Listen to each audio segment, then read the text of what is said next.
Olá, companheiros e companheiras. Hoje trataremos de um assunto delicado, porém do passado. O sindicato, trilhando a sua conduta de apoio à cultura, de busca da verdade, vai falar um pouquinho hoje sobre uma época obscura de nossa história. Uma época um período que não é estudado ainda nas escolas.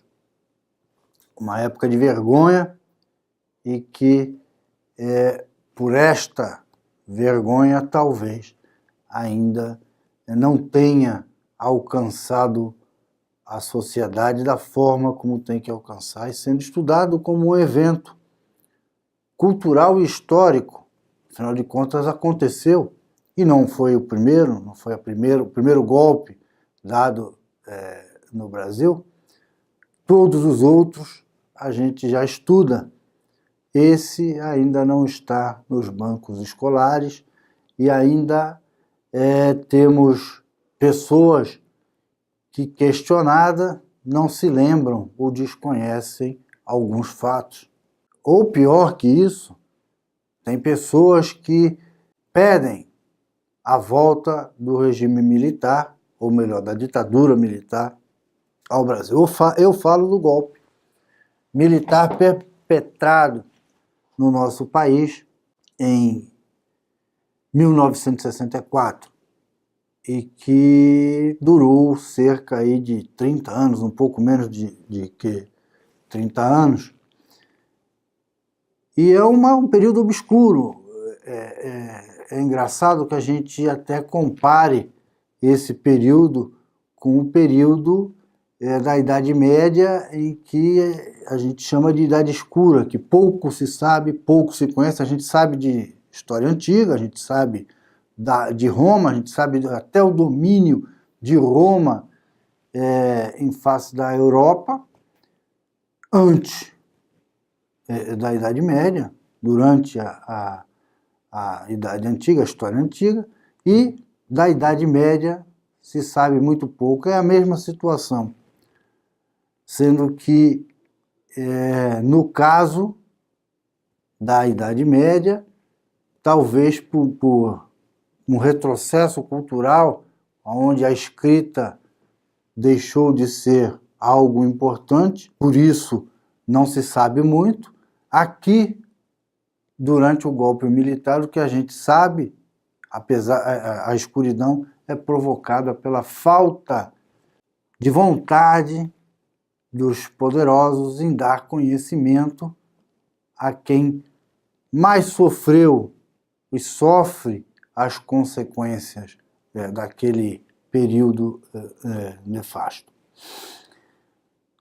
Nós não podemos admitir que isso ocorra, e em função disso é que o sindicato, com seu apoio cultural, dá o seu apoio cultural a que a verdade venha à tona, pelo menos em face de um dos episódios ocorridos em 1964. Perpetrado o golpe, no dia seguinte,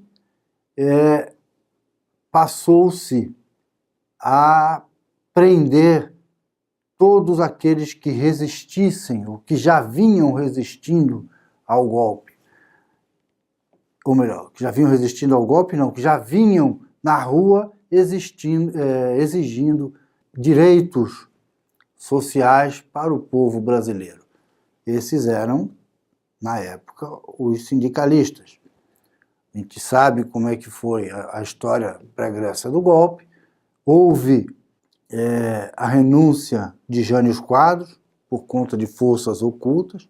João Goulart assumiu o comando do país e, comunista ou de origens socialistas, João Goulart, taxado foi de comunista, passou a tentar fazer mudanças na estrutura do país, mudanças sociais, mudanças progressistas, reforma agrária, reforma no trabalho, mais direitos aos trabalhadores, e para isso se sustentava no movimento sindical. O movimento sindical já estava na rua, dando sustentação ao presidente, que não conseguia governar porque as forças ditas ocultas por Jânio Quadros, que porém naquela época já não estavam tão ocultas, não permitia.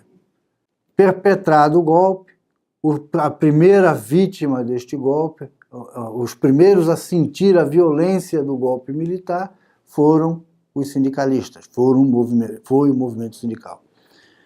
Aqui em Santos, conhecida como Moscouzinha, ou Cidade Vermelha, que era onde, por conta do porto e da sua ligação com o mar e com o trabalho pesado praticado no porto, Santos tinha, na época, um dos movimentos sindicais mais pujantes do Estado e talvez até do Brasil. E aqui se sentiu a mão pesada da ditadura também. Tanto que, em pouquíssimo tempo, não havia mais cadeia para prender tanto sindicalista e militante do movimento sindical, na época.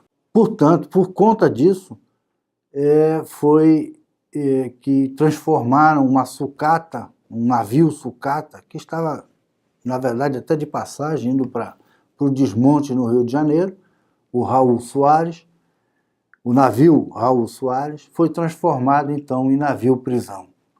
E ali é que se prendeu diversos sindicalistas e militantes do movimento progressista, militantes do movimento do trabalho, movimento sindical. Dentre eles estava o doutor Thomas Mack, que dentro do navio prisão acabou tendo uma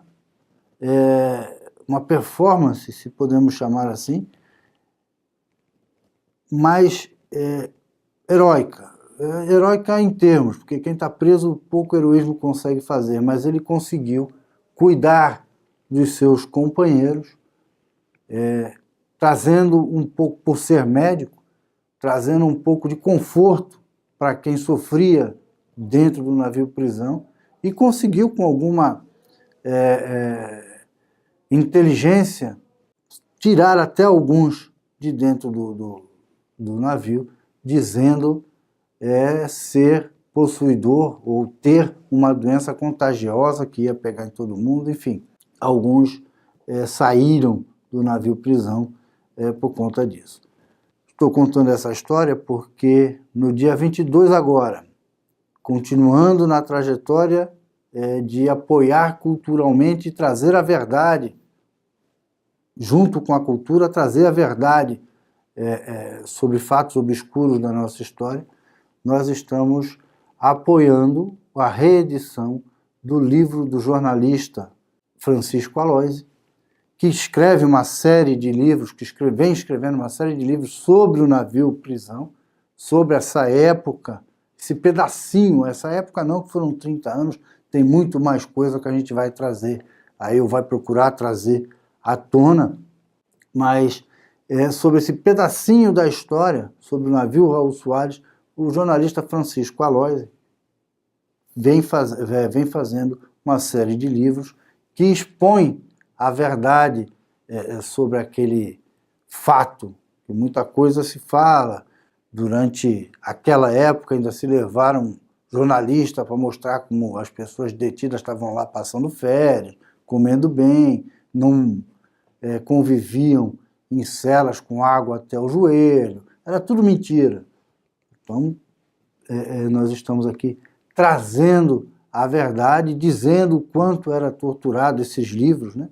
Estamos ajudando o jornalista a fazer isso e aproveitando o ensejo, que no dia 22 estaremos reeditando, relançando mais uma edição, né, do livro, vamos fazer uma homenagem ao doutor Thomas Mack, que ainda milita na medicina, embora não aqui, porque por conta do golpe militar, este grande cientista acabou militando ou fazendo a sua carreira como cientista em Nova York, nos Estados Unidos.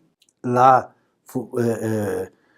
virou professor universitário, cientista renomado e uma das maiores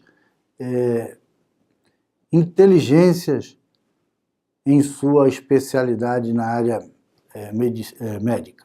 Vamos estar fazendo uma homenagem ao Dr. Thomas Mack, quer dizer, ele vai estar aqui, nós vamos estar relançando o livro que gira em torno também da sua história, e ele vai estar autografando esses livros num evento patrocinado pelo Sindeste, dia 22 de setembro. Neste dia também estaremos aí homenageando o jornalista Francisco Aloisi, que faz 40 anos de profissão e escreveu a série de livros também. Estaremos homenageando aos dois no dia 22 de setembro.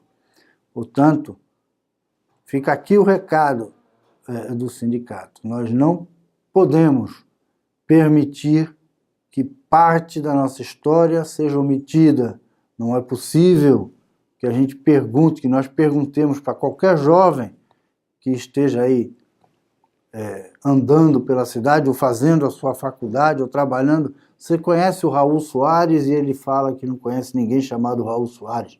Não é possível que nossa população, nossos concidadãos santistas, não conheçam a história deste navio que esteve aqui aportado para fazer sofrer não somente os militantes sindicais, mas suas famílias, seus agregados, seus amigos e a cidade inteira. Fica aqui o convite, eu aviso de que nós estaremos realizando a reedição. Tem uma novidade, perdão.